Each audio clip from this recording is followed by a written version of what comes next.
If something is AI generated by you, it's not yours. If your client finds out that 99% of the project that you sold them for a couple $1,000s was AI generated, they're gonna request a refund.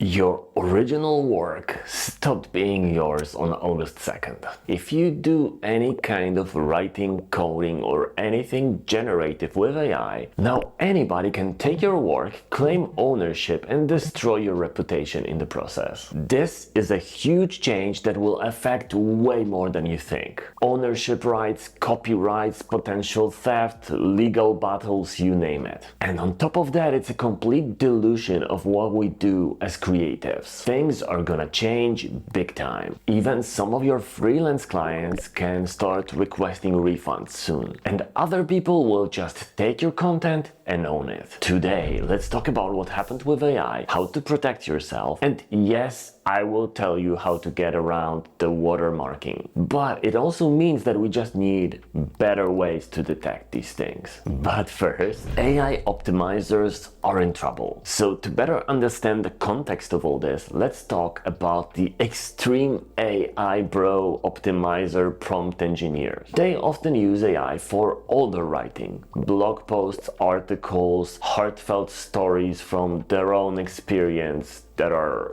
completely generated. You know, the ones that usually end with "it's not X, it's Y." All of those people thinking they found a new life hack to generating a lot of content will be in pretty big trouble soon. And what's hilarious is that they don't even know it. If your personal branding is built on AI, yeah, you gotta rethink that. That's because purely AI generated content has no owner. Yeah, you heard that right. If something is AI generated by you, it's not yours. And now that content will be watermarked. Very soon, everyone from your clients, people potentially thinking to acquire your company, all the way to people you don't know, be able to check your work, see if it was AI generated, and then mock you for it or just outright steal it. There will be lawyers scanning published works to see what their company can do with those. And in many cases, they can just take it without paying you anything. What happened on August the 2nd? Two things. The first one was the EU AI Act, which basically pushes all AI companies operating in the EU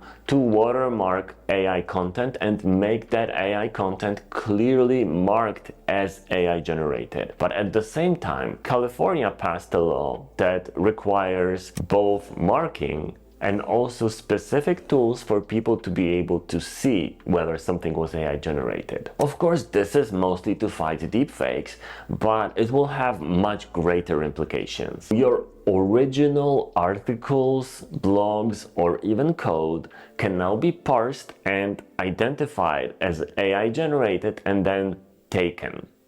And notice that I didn't use the word stolen, because that wouldn't be theft. Let's talk about the lazy content empires. A lot of people, for some reason, especially on LinkedIn, have this idea that using AI to push content out is the best thing since sliced bread or the British toast with bread recipe. They generate AI slop every single day and they feel like they're building a personal brand, building their prestige, and they're gonna be super successful. It happens on all social media, but it's the most prominent on LinkedIn, and they even recently added a special tag for posts that you can tag them as AI slop. And trust me, every time I go there, I have to tag pretty much everything on my feed because like 99% of it is AI slop. But what does it mean? If somebody finds out that everything you've been saying publicly in both your outreach via content and in your professional work has been AI generated, it destroys your reputation. And thus the lazy empire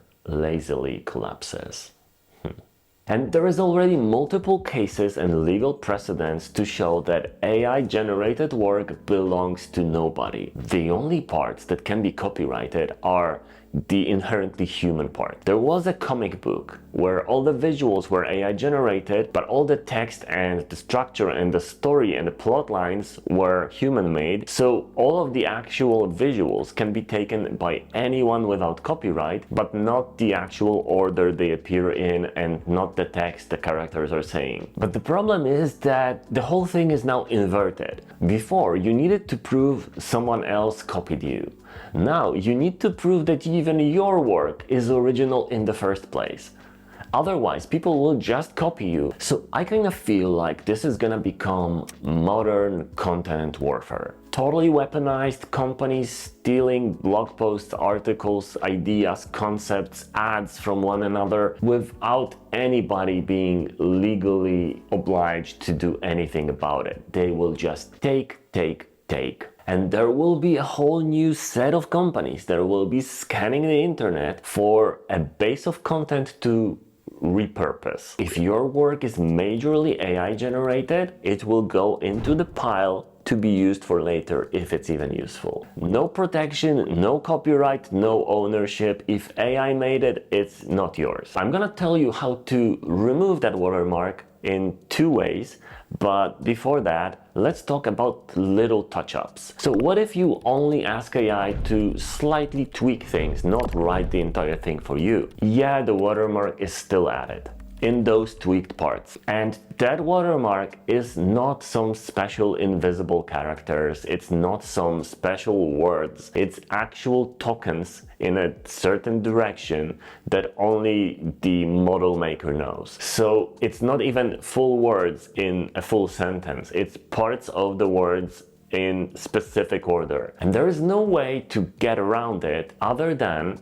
asking AI to generate a first draft and then manually rewriting everything yourself. Yeah, I now see how AI bros will be outraged by that. Writing manually like a caveman. But this is how you should be doing. And if you really want to cheat, for now, you can take an output of one LLM, put it through another one, preferably one that's completely local, and it's very likely that most of those artifacts and watermarks will get removed. But it's a temporary solution, and the funny thing is that I think that most of the AI bros are not even that clever to use that. They will still just pump out AI slop, be identified, be mocked, and not really care about it. But some will, and that's why I think this way of watermarking is not enough. But here is the thing for you. We shouldn't be fighting AI. We should be using it where it makes sense. And then we should be completely transparent about it. Because I know there is a lot of people who use AI to write and then they pretend they are so smart that they can put these sentences together all by themselves and everyone knows they didn't. If you embrace the way you communicate, like I communicate here, I just speak what I'm thinking. I'm not trying to polish my words.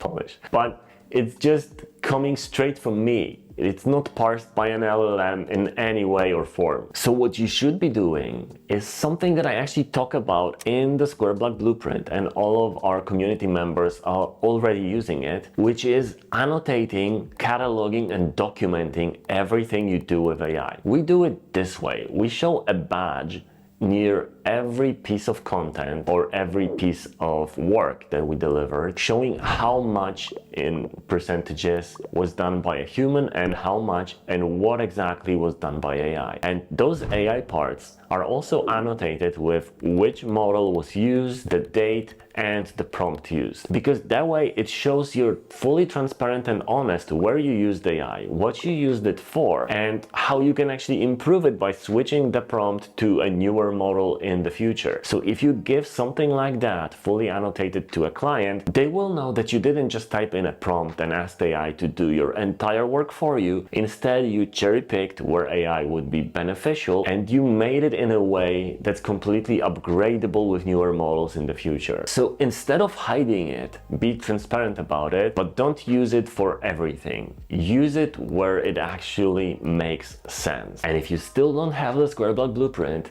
go get it, link in the description right now. I also use it as a critique of my work or to find something that I might be missing, but not to write, not to output the actual work.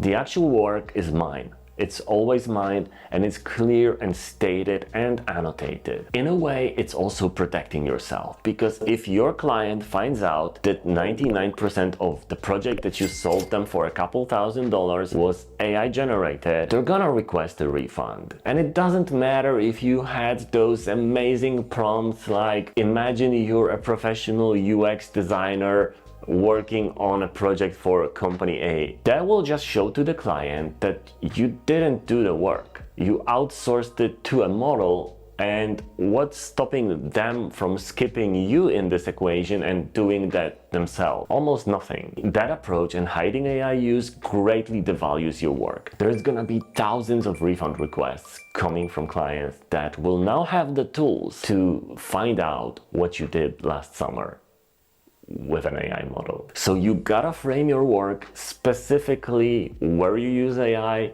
what you use it for, how you use that information to bring in something that's unique to you to actually make it valuable. Many of those big consultancy companies also were caught using AI for professional government audits and documents, and that destroys trust in the brand. So if huge brands like that can be hurt, imagine what it's gonna do to your little studio or freelance business if your clients find out. The crucial thing is proving that you did the work yourself and you used AI as a tool, not as your second brain or even the first one. So no, I'm not anti-AI. I'm anti-laziness, I'm anti-low effort, and I'm anti-AI bros thinking that they can do anything they want and nobody will find out. We will know now. We will mock you. We will ridicule you. Your reputation is over. And that's a good thing, because that way we will have better content with AI use. But we will have things that are coming from people, not repurposed averages from the internet. And that way, we're all gonna have a beautiful day.